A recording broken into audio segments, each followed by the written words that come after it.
This file was not meant to remain open, and yet it found you.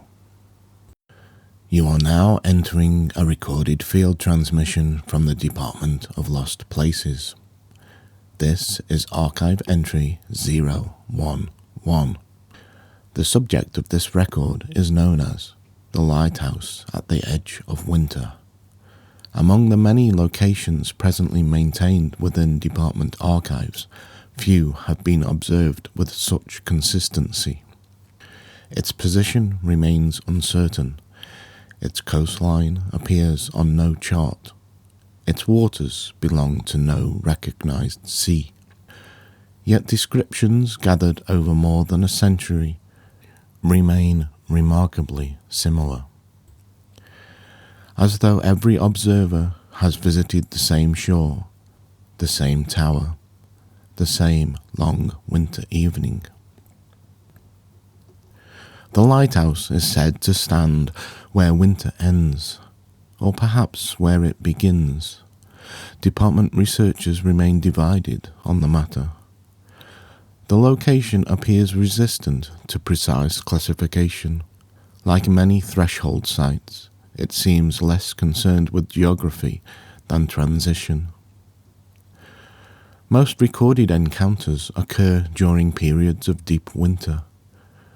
Not during storms, not amid dramatic conditions, but on those rare days when the season feels almost endless. When snow has covered the landscape for so long that it becomes difficult to remember other colours. When the horizon appears suspended between silence and sleep. When the year itself seems to pause. It is during such times that travellers occasionally discover the coast. Accounts vary regarding the journey. Some arrive by narrow paths through snow-covered forests. Others emerge from long stretches of empty shoreline. A few report following distant light across frozen fields. Regardless of route, all describe the same first impression. The sea. Not rough, not violent, still. An immense expanse of dark water stretching towards an indistinct horizon. The surface reflects the pale winter sky with such accuracy that sea and cloud become difficult to separate. The boundary between them appears to dissolve. Upon a rocky headland overlooking this silent ocean stands the lighthouse.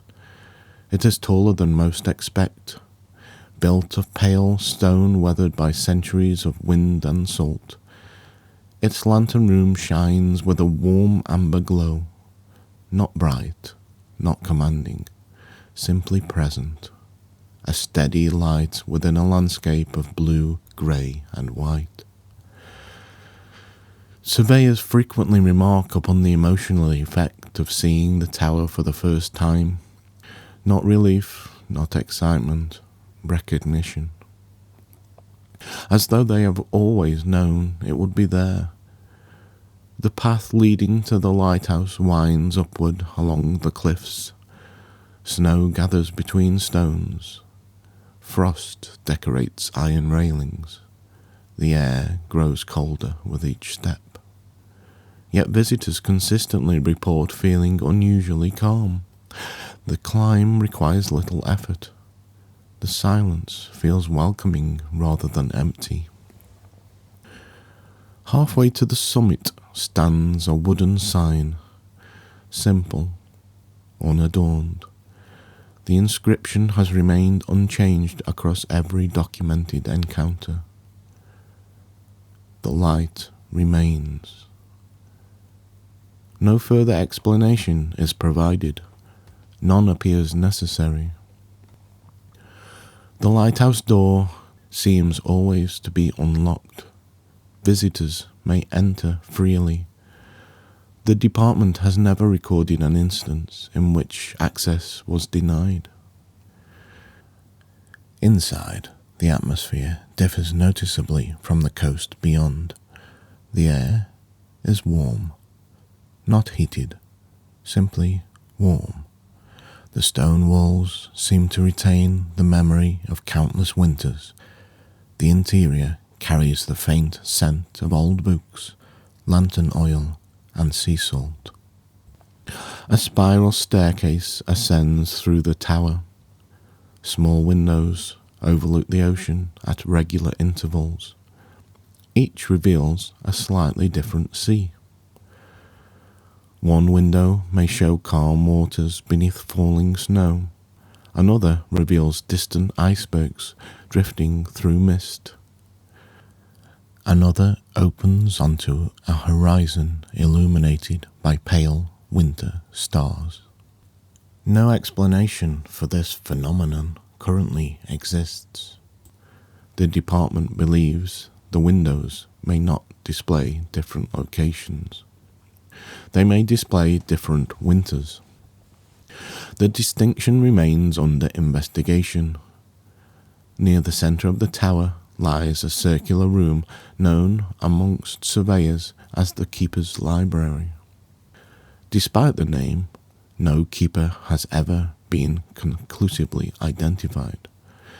Yet evidence of ongoing habitation appears throughout the room. A fire burns gently within a cast iron stove. Tea remains warm. Books rest open upon tables. Notes written in careful handwriting occupy scattered desks. The library itself contains an unusual collection, not books about winter, books for winter, travel journals, poetry, star charts, field notes, stories of distant voyages, accounts of long journeys completed and unfinished. The shelves appear devoted to companionship rather than information.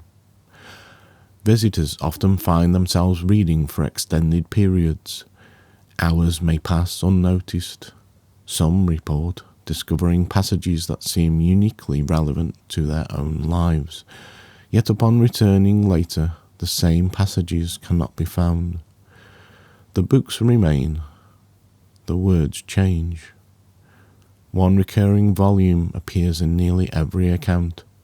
Bound in dark blue cloth and bearing no title, it contains only observations, thousands of them, collected over what may be centuries. The sea is quieter today.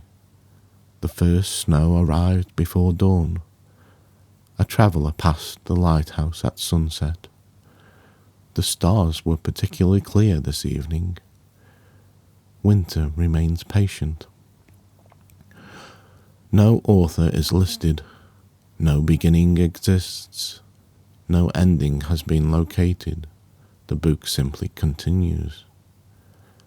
Beyond the library, the staircase ascends towards the lantern room. This chamber forms the heart of the lighthouse, and perhaps the heart of the location itself. The lantern burns continuously. No fuel source has ever been identified.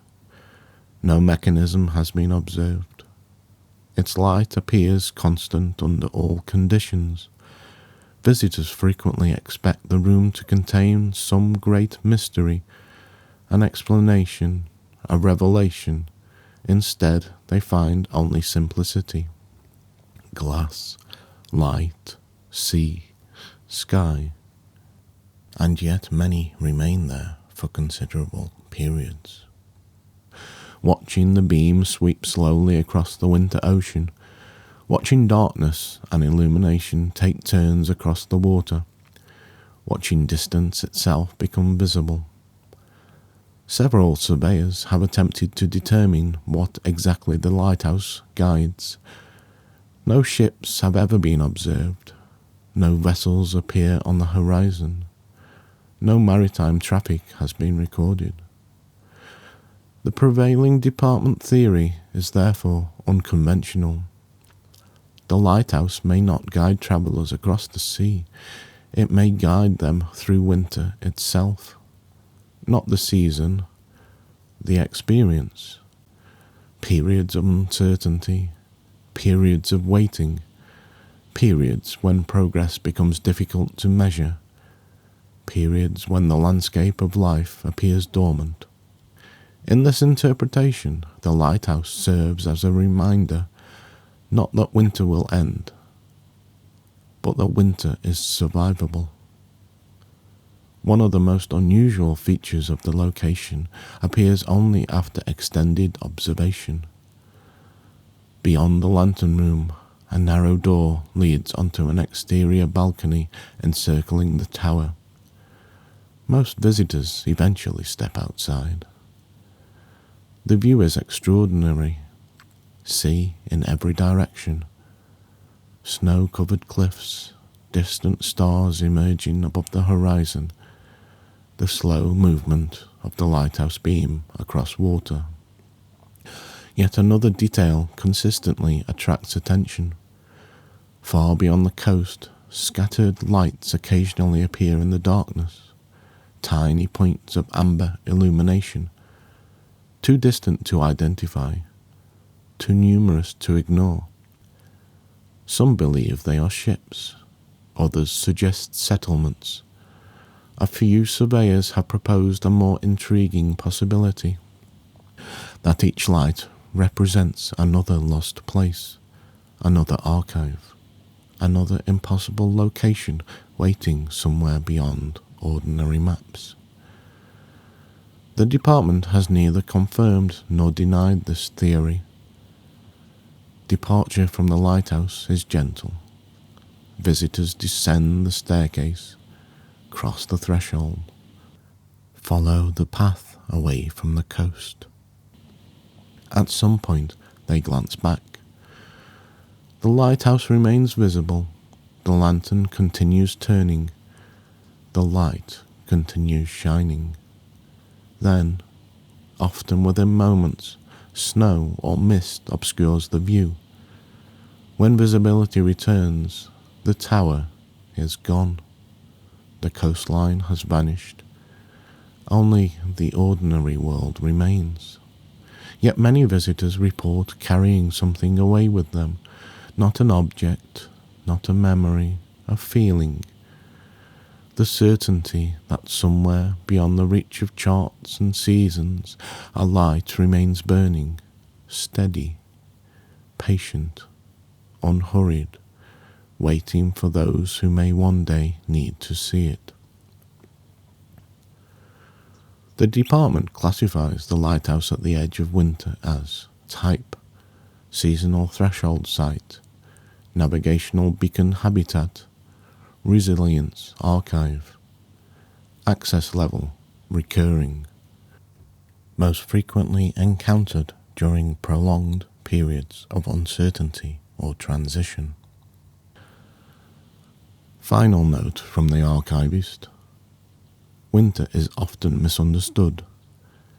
People imagine it as an ending, a pause, an absence. Yet the natural world understands something different.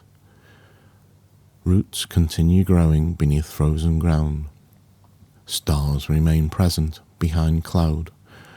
The sea continues its tides beneath ice. Life persists even when the evidence becomes difficult to see. Perhaps that is why the lighthouse exists, not to promise immediate spring, but to remind travellers that darkness and direction are not opposites. Sometimes the light is easiest to recognize because winter has fallen around it. This concludes archive entry 011. The record is sealed. The lantern remains lit. The sea remains calm. End transmission.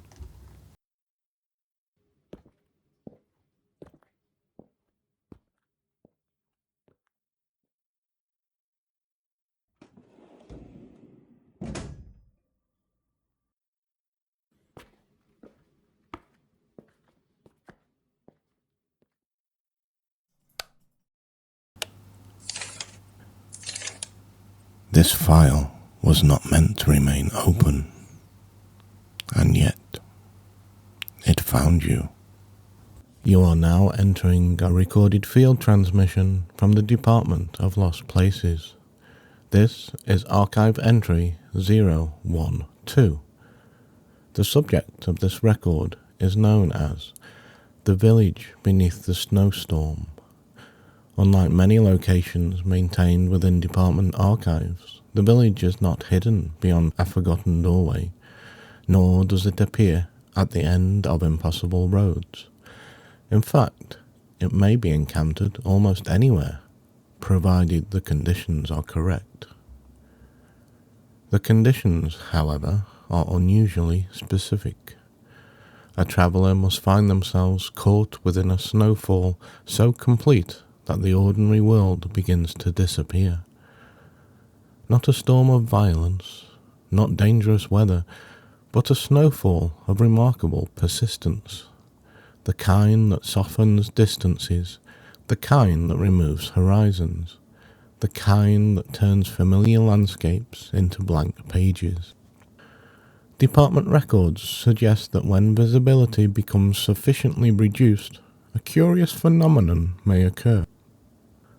The traveller notices a light, then another, then another. Warm amber windows glowing somewhere beyond the falling snow, and gradually a village emerges. The first verified account dates back more than 80 years. A railway worker became stranded during severe winter conditions while attempting to return home. He later reported discovering a village that appeared nowhere on regional maps. According to his statement, the settlement was thriving. Children played in the snow, smoke rose from chimneys, lanterns illuminated narrow streets. Residents greeted him as though they had been expecting his arrival. The following morning, the village had vanished. Since then, more than 100 independent reports have entered department archives. Descriptions vary in detail, yet the essential characteristics remain remarkably consistent. The village always appears during active snowfall, never before, never after, only within it. Visitors often struggle to estimate its size. Some describe a handful of cottages, others report dozens of buildings. One surveyor insisted the settlement expanded the longer it was explored. The department currently believes the village possesses what researchers refer to as adaptive geography. The settlement appears precisely as large as a visitor requires it to be. No larger, no smaller. The architecture reflects no identifiable region. Elements of northern Europe appear throughout many accounts, yet equally common are details belonging elsewhere. The village seems assembled from collective ideas of winter shelter rather than a single cultural tradition.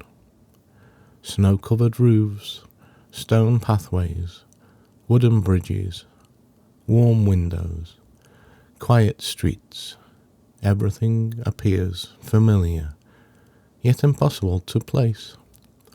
The most striking feature is the atmosphere.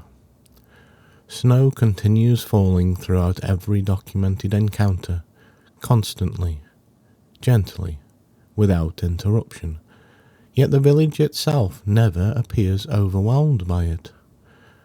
The streets remain passable, the roofs remain intact, the residents continue their lives without concern.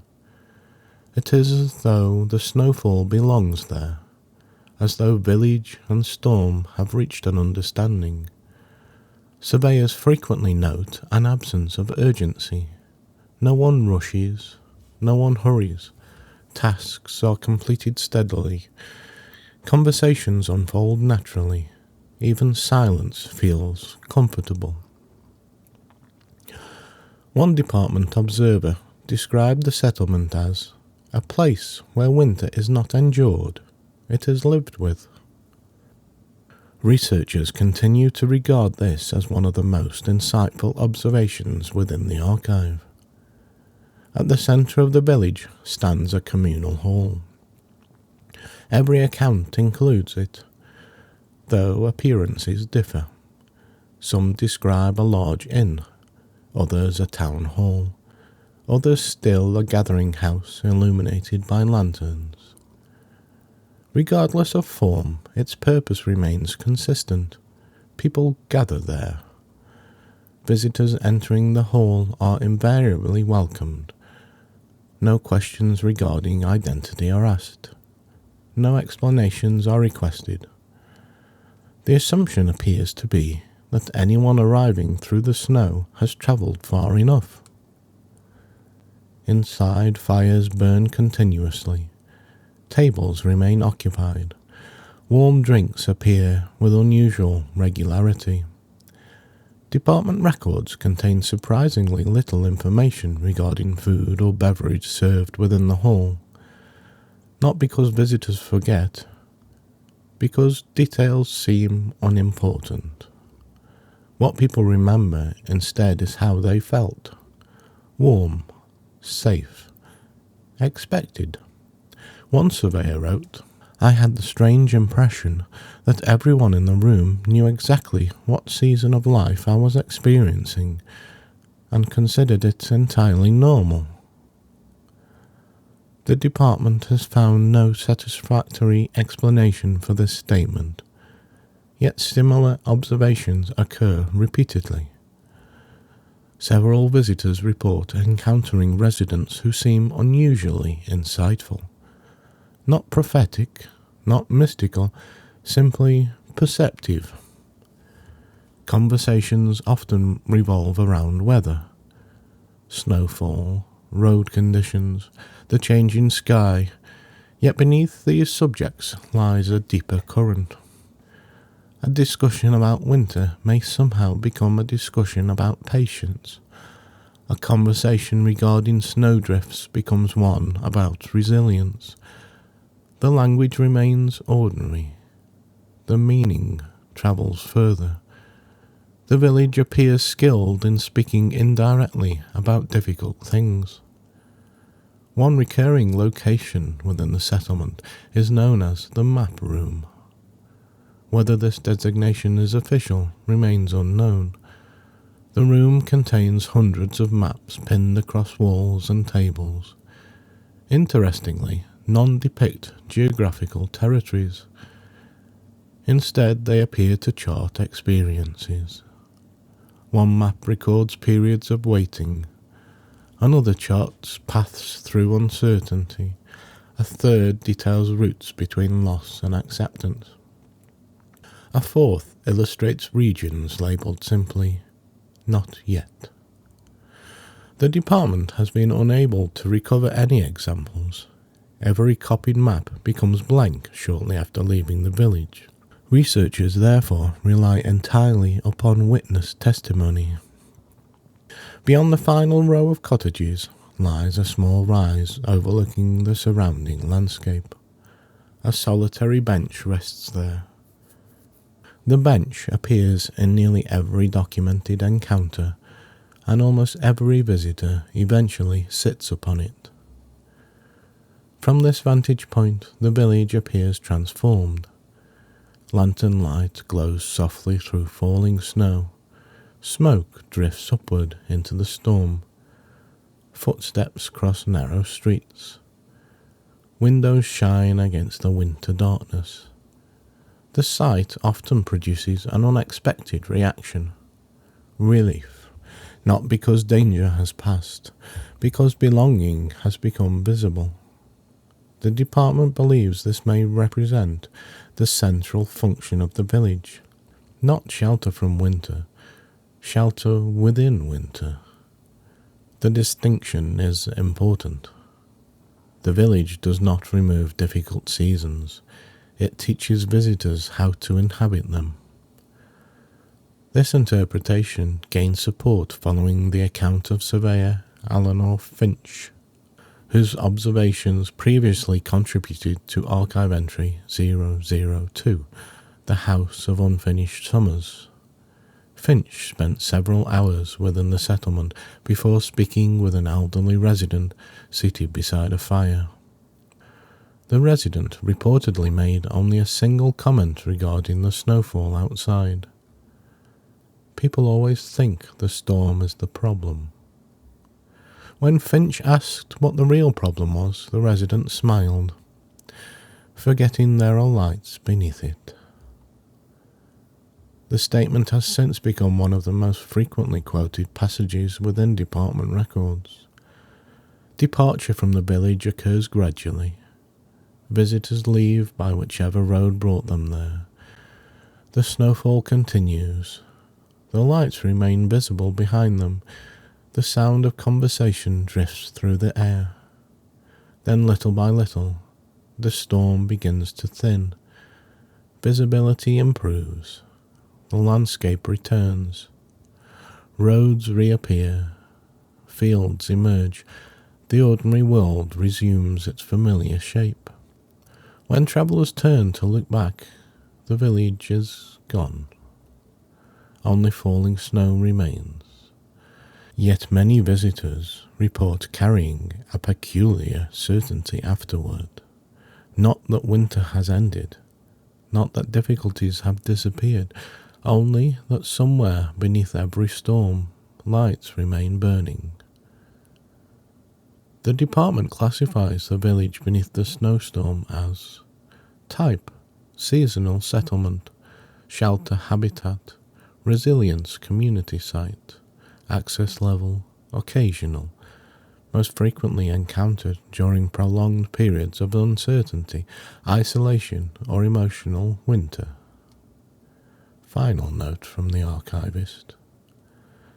There are places that help us escape difficult seasons. The village appears to serve a different purpose. It reminds us that survival is rarely a solitary act. Lanterns exist because darkness exists.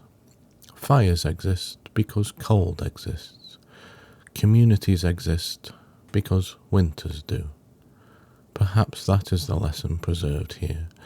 Not that storms eventually pass, though they often do, but that even within the deepest snowfall, there are still windows glowing somewhere ahead. This concludes archive entry 012. The record is sealed. The snow continues falling. The lanterns remain lit. End transmission.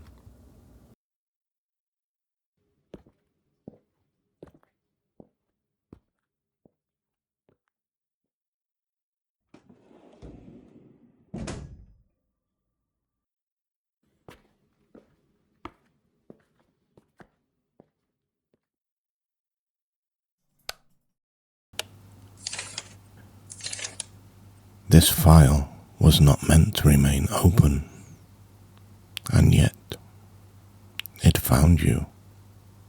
You are now entering a recorded field transmission from the Department of Lost Places. This is archive entry 013.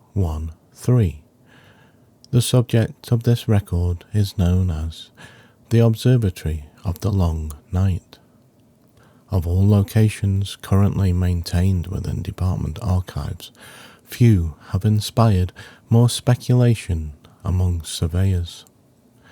Not because its purpose is unclear, but because its purpose appears deceptively simple. It is an observatory, it observes. Yet what it observes remains a matter of considerable debate. The structure is said to stand upon a remote plateau beyond the reach of ordinary maps. Its exact location remains unknown. Accounts place it atop frozen mountains, on isolated islands surrounded by winter seas, within valleys that experience months of uninterrupted darkness. One report even suggests it exists above the clouds themselves. The department has found no evidence capable of reconciling these conflicting observations. Current consensus proposes that the observatory appears wherever the conditions of the long night are present. The long night should not be interpreted literally. While many encounters occur during winter, the term possesses a broader meaning within department records.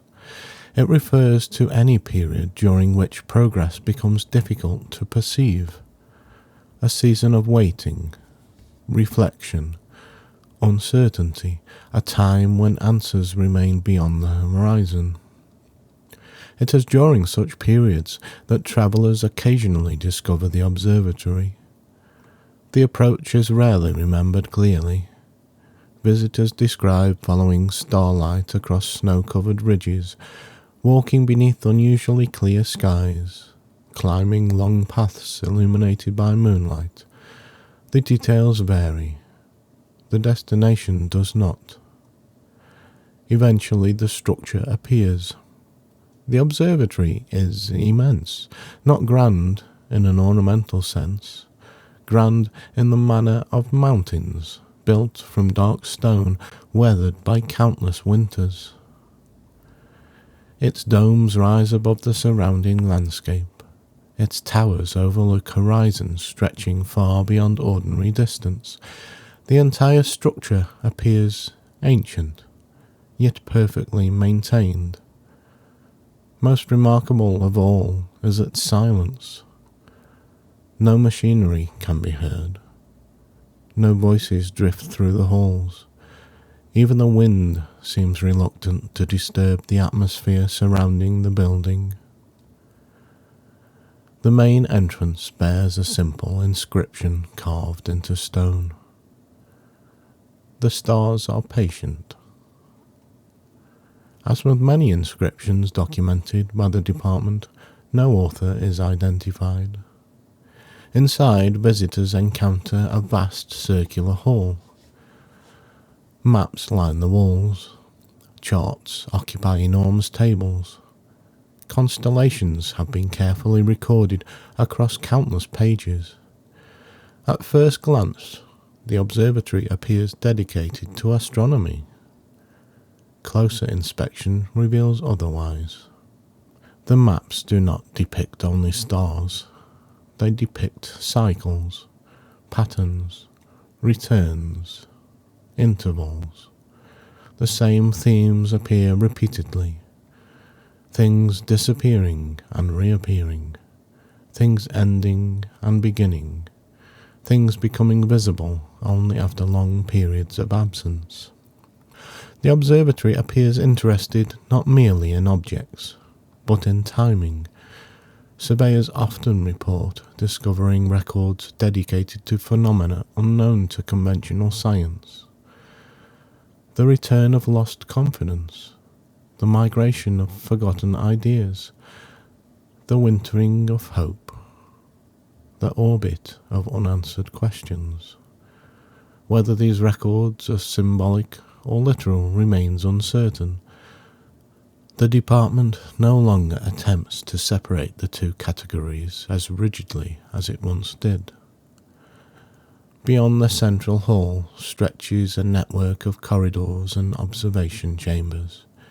Each chamber contains a telescope, yet no two telescopes appear identical. Some are brass instruments of extraordinary craftsmanship. Others seem impossibly ancient. A few are constructed from materials not yet identified. The telescopes share one unusual characteristic. They do not always point towards the sky. Several face distant mountain ranges. Others overlook frozen lakes. One documented instrument was directed towards a single candle burning within an otherwise empty room. Visitors who look through these telescopes report unusual experiences. They do not see different places. They see different scales. A snowflake becomes as complex as a galaxy. A coastline resembles a constellation. A single lantern shines like a distant star. The observatory appears capable of revealing connections between things normally considered separate. One surveyor described the experience as, "The telescope did not magnify objects. It magnified significance." The department continues to regard this as a highly valuable observation. The most frequently documented chamber lies beneath the largest dome. Surveyors refer to it as the chamber of winter stars. Unlike the rest of the observatory, the chamber contains almost no equipment, only a vast opening above, a circular floor of polished stone, and a sky unlike any recorded elsewhere. The stars visible here appear unusually bright, not because they are larger, because they seem closer. Visitors often remain within the chamber for extended periods, hours, occasionally entire nights, simply watching. Many report observing constellations unknown to modern astronomy, patterns that appear meaningful despite their unfamiliarity. The lantern keeper, the returning path, the bridge of snow, the patient horizon. The department has been unable to verify these constellations outside the observatory, yet descriptions remain remarkably consistent. One theory suggests the stars do not represent celestial bodies at all. They may represent experiences, guides for navigating periods of uncertainty, maps for travelers moving through difficult seasons. If this interpretation is correct, then the observatory functions less as a scientific institution and more as a navigational archive, a place dedicated to understanding darkness without fearing it. Near the summit of the tallest tower lies a room rarely discussed within official reports. Not because it is secret, because visitors struggle to describe it. The room contains a single window, nothing more. The view beyond the glass differs for every observer, yet all accounts share a common feature. The window reveals something currently hidden from the visitor's life. Not answers, not predictions, not futures. Perspective, a larger context, a wider horizon, a reminder that present circumstances are rarely the entire landscape. One surveyor, after a particularly difficult period, reportedly spent several hours before the window. When asked what she had seen, she provided only a brief response. The road continued. No further explanation was offered. None was requested. As with many department locations, departure occurs without announcement. Visitors eventually descend the towers, cross the silent halls, pass through the main entrance. The sky remains dark. The stars remain visible. The observatory stands behind them. Yet after only a short distance, the structure becomes increasingly difficult to locate. Snowfall, mist, distance, something obscures it. When travellers look back again, it is gone. Only the night sky remains. And perhaps that is fitting. The observatory appears less interested in being remembered than in changing how visitors observe.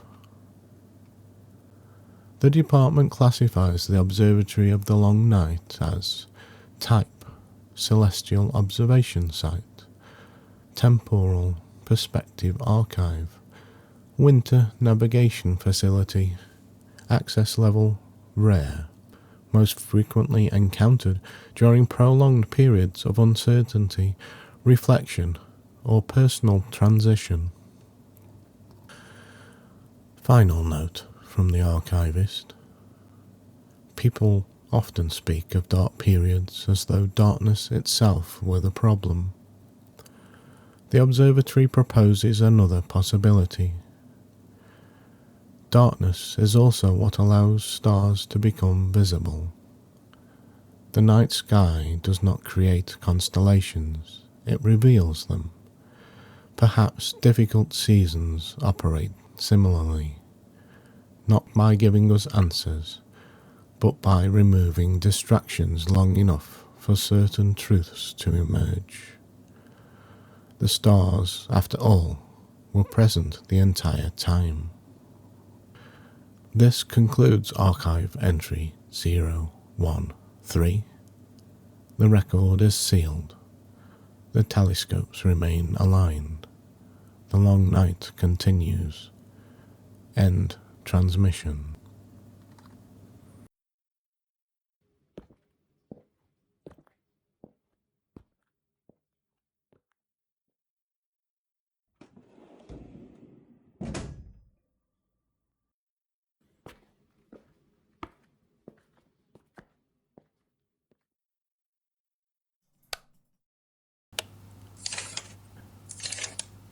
This file was not meant to remain open, and yet it found you. You are now entering a recorded field transmission from the Department of Lost Places. This is archive entry 014. The subject of this record is known as the Frozen Bell Tower. Among the many structures documented by the Department of Lost Places, few appear more ordinary at first glance.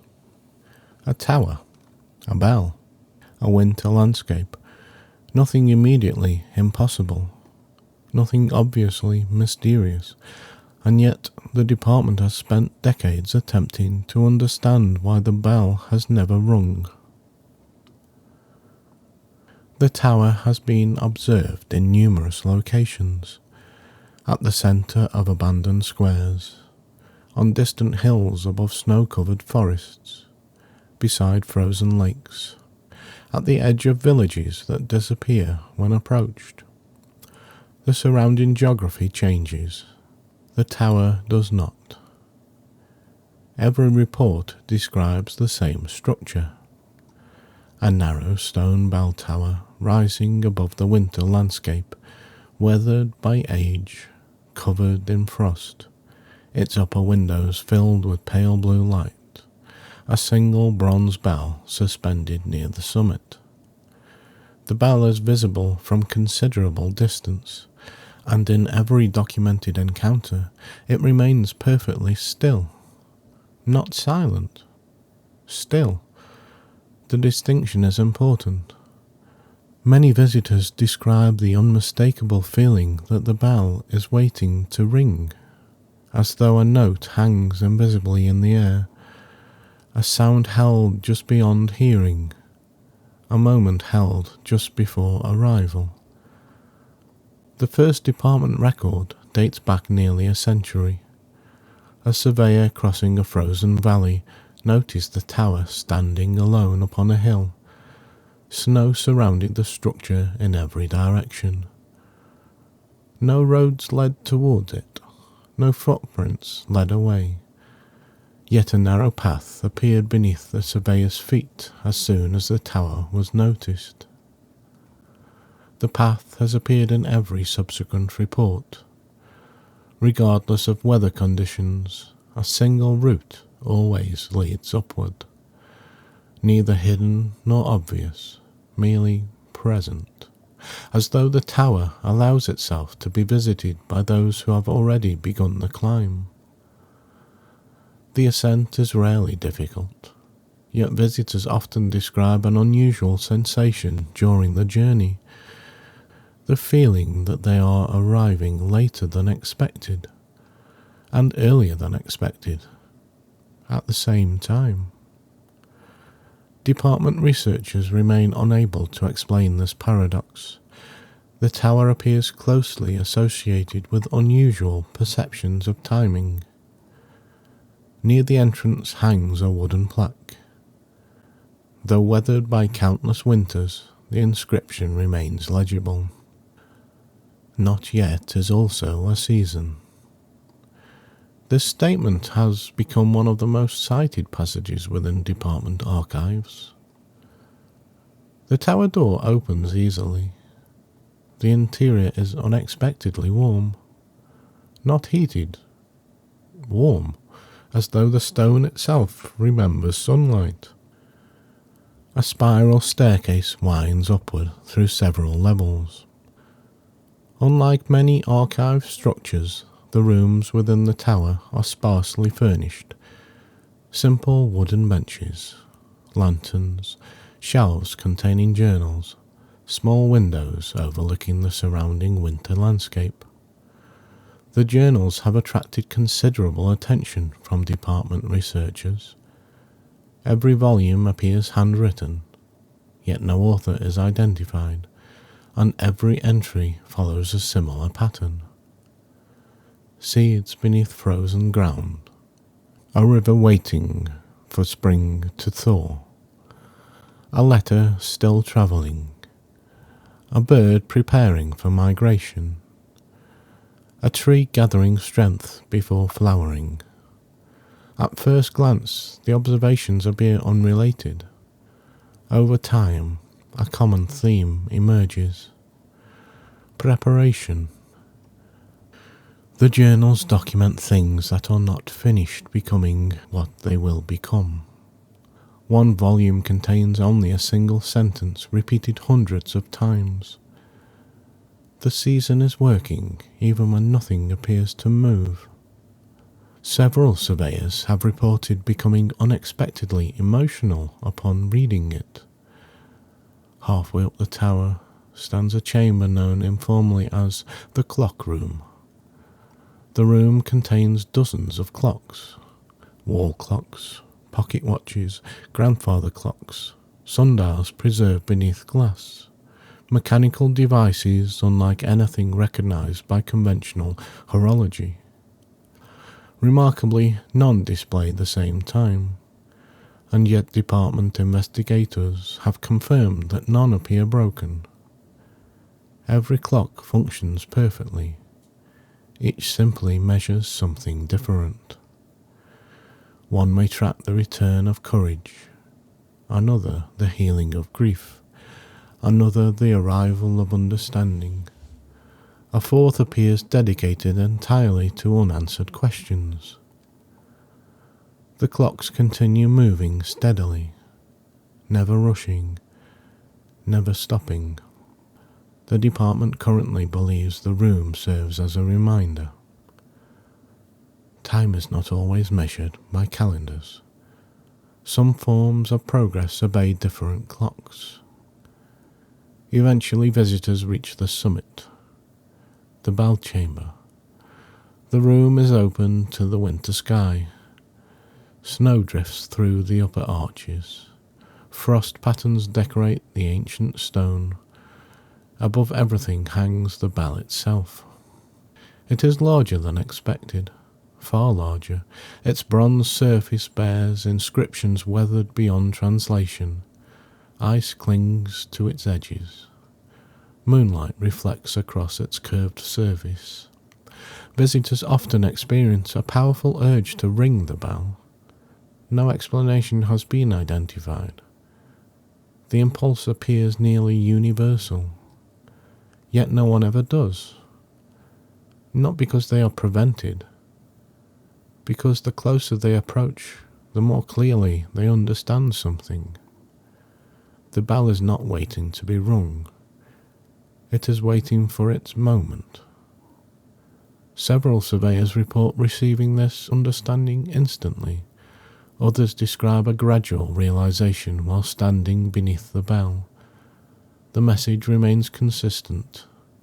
Certain things cannot be summoned before they are ready. Spring cannot be hurried. Trust cannot be forced. Wisdom cannot be rushed. Recovery cannot be commanded. Some arrivals occur according to deeper rhythms. The bell appears dedicated to preserving those rhythms. One of the most unusual observations originates from surveyor Alias Hart, whose brief report on the Orchard of Forgotten Afternoons remains amongst the most concise documents in department archives. Hart spent nearly an hour within the bell chamber. Upon returning, he recorded the following statement. I finally understood that waiting and wasting time are not the same thing. The department considers this one of the most significant observations associated with the tower. During exceptionally rare encounters, visitors report hearing the bell ring, not loudly, not dramatically, a single note, deep, clear, resonant. Interestingly, these reports never occur while visitors are inside the tower.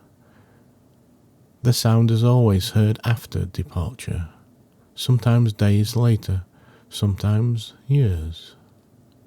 The bell rings at the precise moment something long awaited finally arrives, a decision, a reunion, a beginning, an understanding, a return.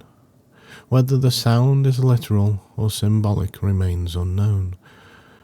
The department no longer considers the distinction particularly important. Departure from the tower follows the same path used during arrival. The staircase descends. The door closes gently behind the visitor. The winter landscape stretches before them. The tower remains visible for some distance, standing quietly above the snow. Patient, unmoving, certain. Eventually snowfall obscures the summit, the path fades, the hill becomes empty. Only the memory remains, and perhaps a growing appreciation for timing. The department classifies the frozen bell tower as type, temporal preservation structure, seasonal threshold monument, patience archive, access level uncommon, most frequently encountered during periods of waiting, uncertainty, or incomplete transformation. Final note from the archivist. Much of modern life encourages acceleration, faster journeys, faster answers, faster outcomes. The tower proposes an alternative perspective. A seed does not become a forest by hurrying. A winter does not become spring through impatience. Perhaps some of the most important developments in life occur beyond the reach of urgency, quietly, gradually, according to clocks we rarely notice. The bell, it seems, understands this perfectly, which may explain why it rings so rarely and why its timing is always exact. This concludes archive entry 014. The record is sealed. The bell remains suspended. The note remains unwritten. End transmission.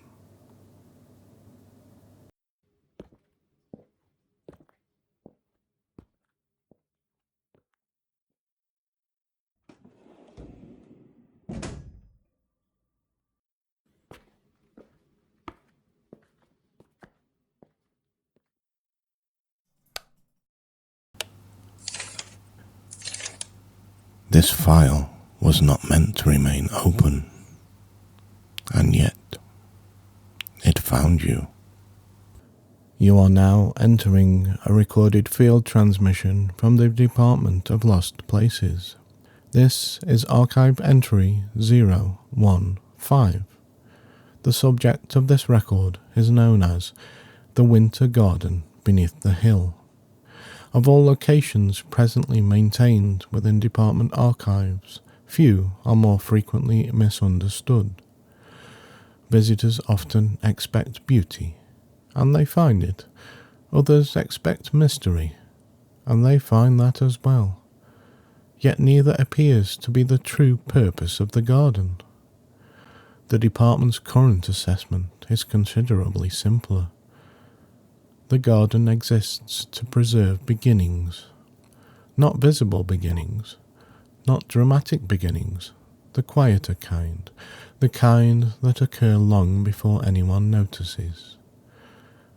The winter garden is typically encountered during the latter half of winter, not at the season's end, before it, when snow still covers the landscape, when trees remain bare, when fields appear dormant, when spring feels possible but distant. It is during such periods that travellers occasionally discover a hill. The hill itself is unremarkable. Gentle slopes, snow-covered grass, a scattering of bare trees.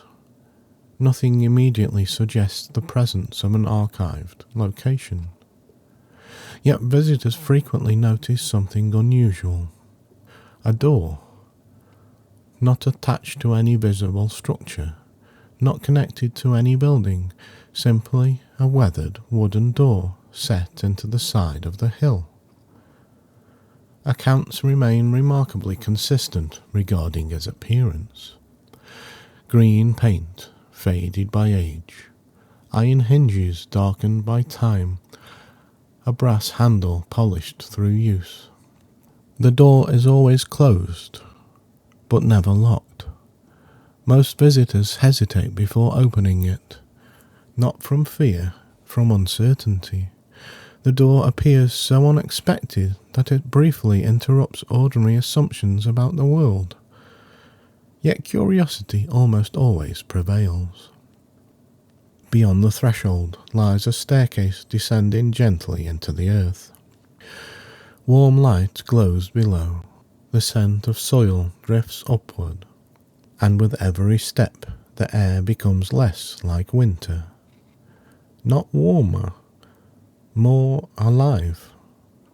The staircase eventually opens into an enormous underground garden. Department records consistently describe the same initial reaction. Silence, followed immediately by wonder. The garden extends far beyond what should physically be possible. Glass ceilings arch overhead, stone pathways weave between flower beds. Streams cross the landscape beneath elegant bridges. Trees rise towards distant panes of pale winter light. Despite the season outside, the garden thrives. Not abundantly, not extravagantly, quietly. The distinction matters. This is not a garden in full bloom, it is a garden becoming. Many plants remain dormant, buds remain closed, branches remain bare, seeds remain hidden beneath the soil. Yet everywhere there are signs of preparation, subtle indications that growth has already begun. Surveyors frequently report becoming aware of small sounds, roots moving through earth, water travelling beneath stone, leaves slowly unfolding, the almost inaudible activity of things preparing for arrival. The department has never successfully recorded these sounds. Only visitors appear able to hear them. Near the entrance stands a wooden sign, simple, hand-painted, unmistakably old. Its message has remained unchanged throughout every documented encounter. Much is happening. Nothing more. The sign has become one of the most discussed artifacts associated with the garden, because upon first arrival, it appears obviously incorrect. The garden seems calm, still, almost motionless. Only after spending time there do visitors begin to understand the sign is entirely accurate.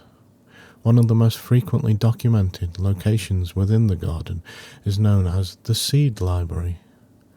Unlike traditional libraries, its shelves contain no books. Instead, countless drawers line the walls. Each drawer contains seeds carefully labelled in elegant handwriting.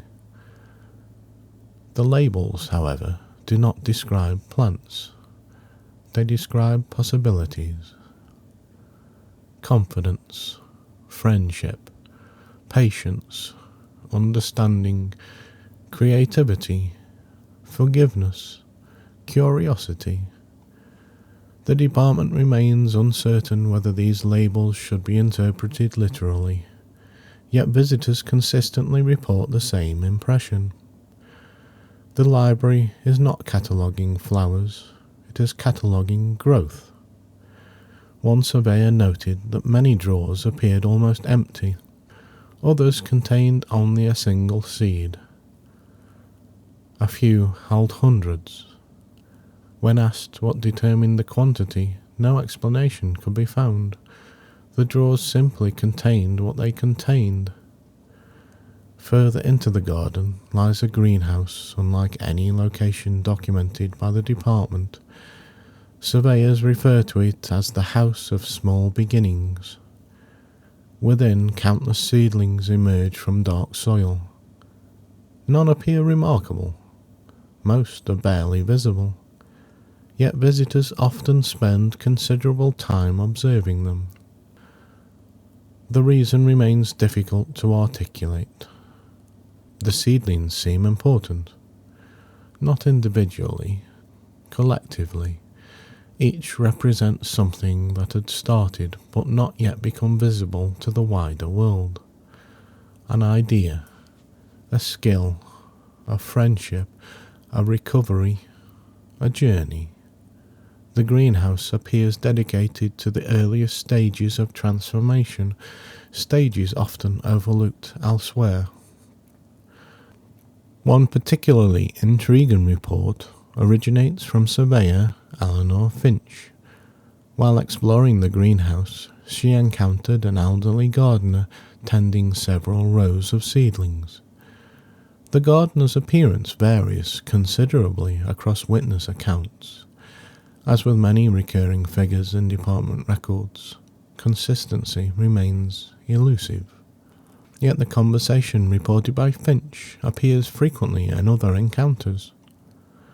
According to her notes, she asked when the flowers would bloom. The gardener paused before answering. Some already are. Finch reportedly looked around in confusion. Very few flowers were visible. The gardener smiled. People often mistake blooming for growing. The department considers this statement highly significant. Near the centre of the garden stands its most unusual feature, a circular pond surrounded by smooth white stones. The water remains perfectly still, even when visitors approach, even when leaves fall across its surface. Surveyors call it the reflection pond, though the name is unofficial. Those who look into the water do not see the future, nor the past. They see progress, tiny progress, almost invisible progress, the kind that often goes unnoticed in daily life. A path travelled further than expected, a burden carried more easily than before, a fear becoming smaller, a hope becoming stronger. Nothing dramatic, nothing miraculous, only movement. And yet many visitors leave the pond feeling unexpectedly encouraged, because the water reveals something easy to forget. Growth rarely announces itself. Most of the time it happens quietly. The department's most controversial theory concerns the location of the garden itself. Several surveyors have proposed a connection to archive entry 001, the garden that remembers every season. According to this theory, the winter garden may occupy a different region of the same vast ecological archive, a hidden counterpart existing beneath the visible landscape, a place where seasons prepare before arriving elsewhere. Evidence remains inconclusive.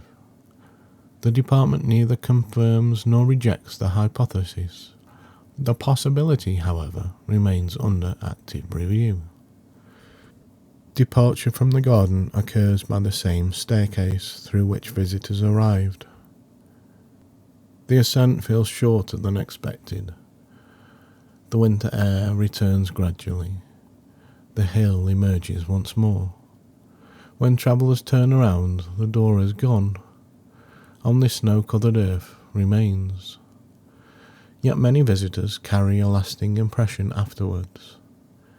A sense that important developments may be occurring beyond immediate perception, beneath the surface, beneath the season, beneath the hill. The department classifies the winter garden beneath the hill as type, seasonal growth habitat, preparatory ecology site, renewal archive, access level, occasional, most frequently encountered during periods when progress appears absent despite continued effort. Final note from the archivist. Winter has a reputation for stillness. The garden offers another perspective. Stillness and inactivity are not the same thing. A field may appear empty while roots continue growing. A tree may appear lifeless while preparing its return. A person may appear unchanged while becoming someone entirely new. Perhaps that is the lesson preserved here. Not that growth eventually arrives, but that growth often begins long before anyone notices, including ourselves. This concludes archive entry 015. The record is sealed. The seedlings remain tended. The roots continue their work. End transmission.